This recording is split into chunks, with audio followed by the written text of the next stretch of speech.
രണ്ട് വഴിയുണ്ട്. ദ്രൗപദീസ് ബാത്തും ഉണ്ട്, റോയ ഗോപുരം ഉണ്ട്. എങ്ങോട്ടാ പോണ്ടേ? നമുക്ക് കുളിമുറിയിലോട്ട് പോവാം. കുളിമുറി ഇത് കുറേ ഉണ്ട്. ഈ അസ്തറ്റിക് കണ്ടാൽ തന്നെ നിങ്ങൾക്ക് പറയാം കുളിമുറിയിലൊരു വൈബാണെന്ന്. അങ്ങോട്ട് നോക്കൂ. ഇത് കാണാനുള്ള ഇത് അസ്തറ്റിക് കുളിക്കാൻ വരുമ്പോൾ ഒരു വൈബ് വേണ്ടേ? കാട്ടി കുളിക്കാൻ രസം. ഇറങ്ങാൻ പറ്റുമോ? വെള്ളം ഉണ്ടെങ്കിൽ നമുക്കൊന്നും കുളിച്ചു നോക്കാം. എൻ്റെ കയ്യിൽ സോപ്പും ഷാമ്പൂ ഒക്കെ ഉണ്ട്. ഫുൾ സെറ്റായിട്ട് വന്നേക്കാം. യെസ്, അങ്ങനെ നമ്മൾ കുളിമുറി എത്തി. കുളിമുറി വെള്ളമുണ്ട്.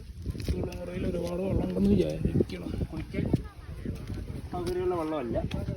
അപ്പോൾ നീ എടുത്ത സോപ്പും ഒക്കെ സോപ്പും ഷാമ്പൂ ഒക്കെ വേസ്റ്റായി. കുഴപ്പമില്ല, നമുക്ക് ബീച്ചിൽ കുളിക്കാം. അങ്ങോട്ട് ശ്രദ്ധിച്ചു നോക്കി. ഒരു തവളയുണ്ട്. രണ്ട് തവളയുണ്ട്.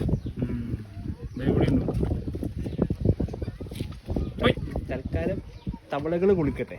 നമുക്ക് പിന്നെ കാര്യമായിട്ട് എന്തോ ഉണ്ടാക്കുമായിരുന്നു. പക്ഷെ അതിൻ്റെ അടുക്കാണ് യുദ്ധം തുടങ്ങിയത്.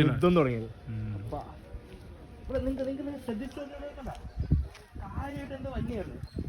എന്തോ എഴുതി വെച്ചിട്ടുണ്ടല്ലോ CH എന്നൊക്കെ. എന്തുകൊണ്ടാണ്? ഒരു അത്ഭുതമാണ് ഇവിടെ ഉണ്ടാക്കിക്കൊണ്ടിരുന്നത്. ചൈനയിലൊക്കെയായിരുന്നു യുദ്ധം വന്നെല്ലാം. അതാണോ ചൈനയുടെ ഛ എന്ന് എഴുതിയതാണോ? അത് ചൈനയിലോട്ട് പോണ ഒരു സാധനമായിരുന്നു.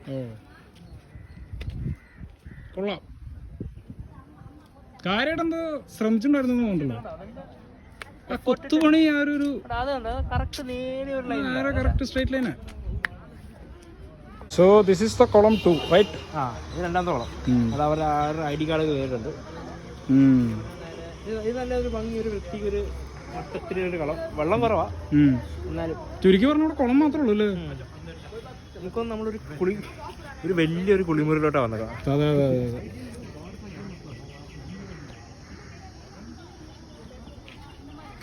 കുളിമുറിയിൽ അമ്പലമൊക്കെ ഉണ്ട്. കുളിമുറിയിൽ അമ്പലം? അതെന്തിനാണോ?